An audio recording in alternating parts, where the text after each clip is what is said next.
If you observed, since January 27, 2017, a lot of things changed. What's the importance of that date?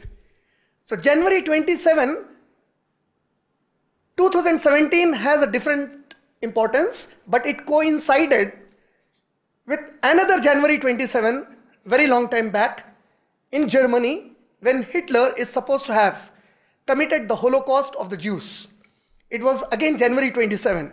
And the same January 27, we had President Donald Trump execute the order or sign the executive order which said that Muslims coming from 7 Muslim majority countries should not enter America. And then we had all the mess around. Trump, when he was being elected as the president in America, many extremist non-Muslim groups in India were very happy. They were doing puja for Trump to win. And they were very happy when Trump won. And even if you personally ask me, I am very happy.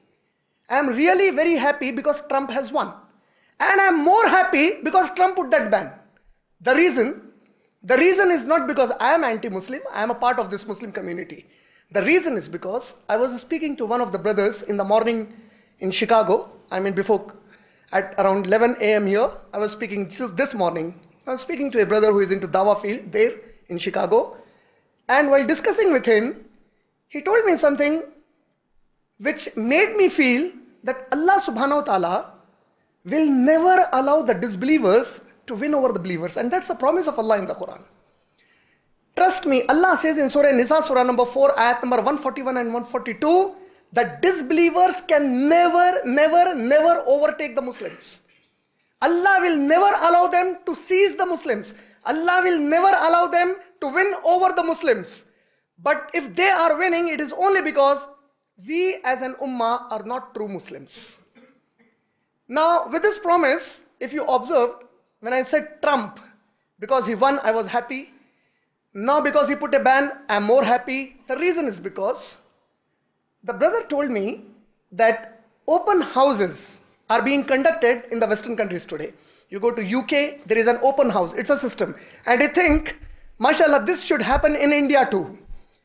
What is an open house? So the Muslims in USA, Canada, Australia, UK, and these Western countries, they invite the non-Muslims in their area to visit the masajid. So the non-Muslims, they come to the masjid, and subhanallah, the Muslim brothers, they try to explain these non-Muslims about Islam.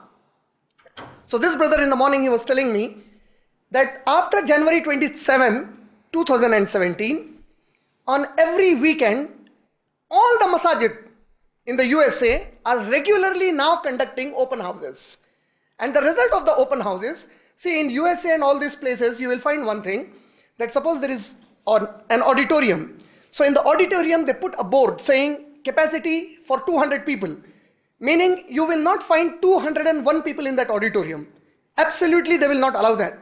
So in the masajid also there are capacities. This masjid can hold a capacity of 500 members. This masjid 2000 members. This masjid 700 members.